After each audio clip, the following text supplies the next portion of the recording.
She was a sick little girl, confined to a wheelchair, battling leukemia, muscular dystrophy, brain damage. Her mother was a devoted angel, caring for her day and night, or so the world believed, until one day, the mother was found stabbed to death, and the daughter, alive, walking, healthy.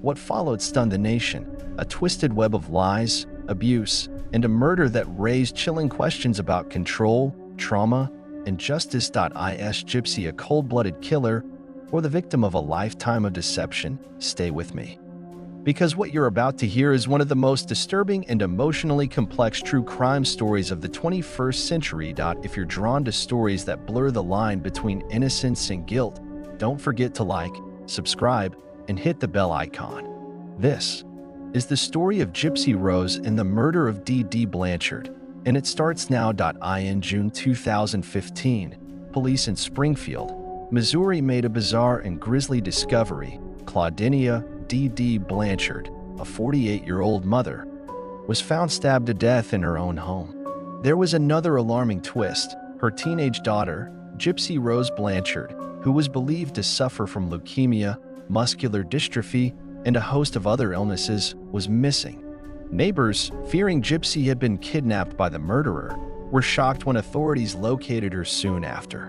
Gypsy was alive and well, in fact, far healthier than anyone knew. And within days she confessed to having planned her own mother's murder with the help of her boyfriend, Nicholas Godejohn. The murder of Dee Dee Blanchard is a twisted tale of abuse and deception. For nearly 2 decades, Dee Dee had presented Gypsy as a gravely ill, wheelchair-bound child. She claimed Gypsy had the mental capacity of a 7-year-old due to brain damage. The two had been beloved in their community. A charity like Habitat for Humanity even built them a wheelchair-accessible house, and they received donations and free trips thanks to Gypsy's plight. But in truth, Gypsy was perfectly healthy. Dee Dee suffered from a mental condition known as factitious disorder imposed on another, formerly called Munchausen by proxy, wherein a caregiver intentionally exaggerates or induces illness in someone under their care to gain attention and sympathy. Gypsy had been forced by her mother to use a wheelchair and pretend to be sick since childhood. She was subjected to unnecessary medications and surgeries. Dee Dee shaved Gypsy's head to mimic chemotherapy and fed her through a feeding tube. To the outside world, Dee Dee was a devoted, selfless mother, but behind closed doors, she was a manipulator who kept Gypsy as a virtual prisoner of fake illness. By 2012. Teenage Gypsy began to realize the depth of her mother's deception and sought freedom. She secretly gained access to the internet and, despite her mother's efforts to keep her infantilized, struck up an online relationship. That's how she met Nicholas Godejohn, a young man from Wisconsin. The two shared a deep bond, an interest in fantasy and BDSM roleplay, and eventually began to hatch a plan to kill Dee Dee as the only way Gypsy believed she could escape her life.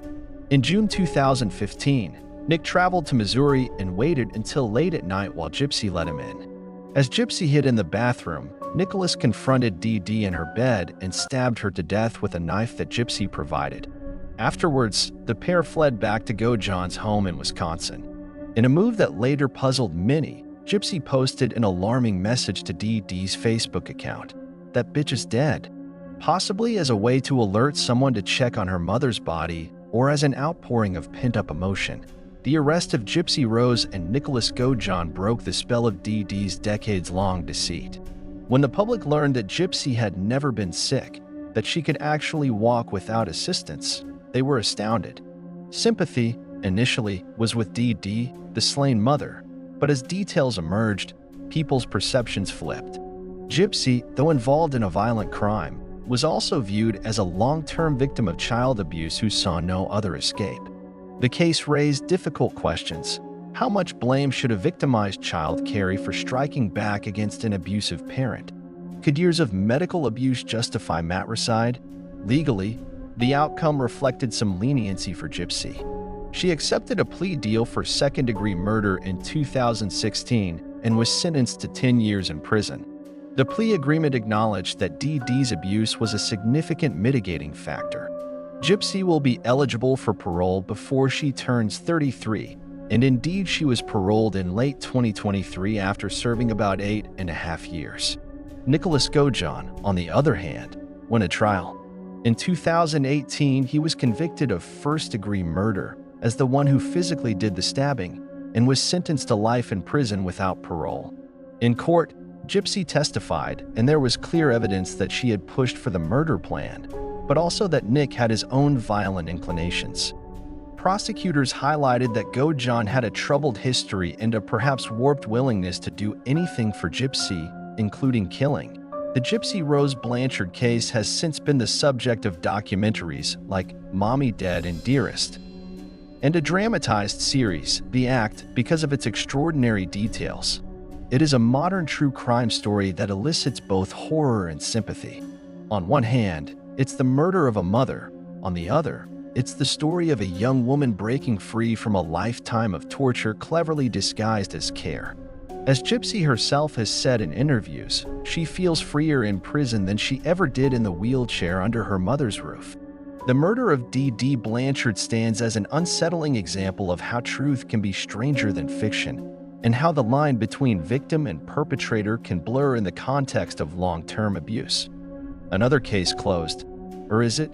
Join the investigation, like, subscribe, and turn on notifications, because the next mystery is already on its way.